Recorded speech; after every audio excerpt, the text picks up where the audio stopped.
السلام علیکم ورحمۃ اللہ وبرکاتہ۔ آج کی بہترین اسلامی سٹوری کسی پرانے زمانے کی بات ہے۔ ایک بادشاہ تھا، اس نے اپنی رعایا کو، اپنی عوام کو اعلان کر رکھا تھا کہ کوئی بھی اگر فقیر مانگنے آئے تو آپ نے اس فقیر کو کچھ بھی نہیں دینا، کیونکہ آگے آنے والا مکمل سال بتایا جا رہا ہے کہ قحط سالی کا سال ہے، تو یہ نہ ہو کہ ہمارے پاس کھانے پینے کی اشیاء ختم ہو جائیں تو پھر ہم زندگی کیسے گزاریں گے۔ دن گزرتے گئے، کسی نے کچھ بھی کسی فقیر کو نہ دیا، لیکن اللہ کی کرنی یہ ہوئی، سال کے بعد آنے والی قحط سالی اسی دن شروع ہو گئی۔ اب علاقے میں کچھ بھی نہیں رہا، کسی کے پاس گندم ختم ہو گئی، کسی کے پاس کچھ ختم ہو گیا، کھانے کے لیے اناج نہیں، کچھ بھی ان کے پاس موجود نہیں۔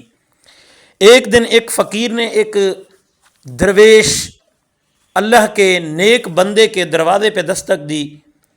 اس کے گھر کے اندر صرف ایک ہی روٹی کھانے کی بچی ہوئی تھی۔ اس نے وہ روٹی اس فقیر کو دے دی اور فقیر اس روٹی کو گودڑی کے اندر چھپا کر چلا گیا۔ شام کو خدا کی کرنی یہ ہوئی، اچانک آسمان پر بادل نظر آئے اور رحمت کی بارش خوب برسی۔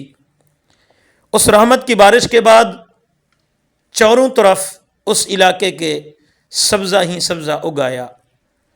لوگ ایک دوسرے سے پوچھنے لگے، آخر ایسا کیا کام کیا ہے جس کی وجہ سے اللہ رب العالمین نے یہ رحمت والی بارش ہمیں عطا کی، اب چاروں طرف سبزہ ہی سبزہ ہے۔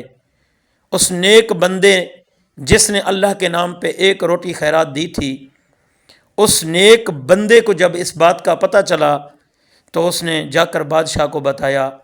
بادشاہ اللہ کے نام پر دینے سے کم نہیں ہوتا، کیونکہ مالک کا وعدہ ہے جو اس کے نام پہ خرچ کرے گا اس کے بدلے میں اس کو 10 گنا زیادہ اللہ کی ذات عطا کرے گی۔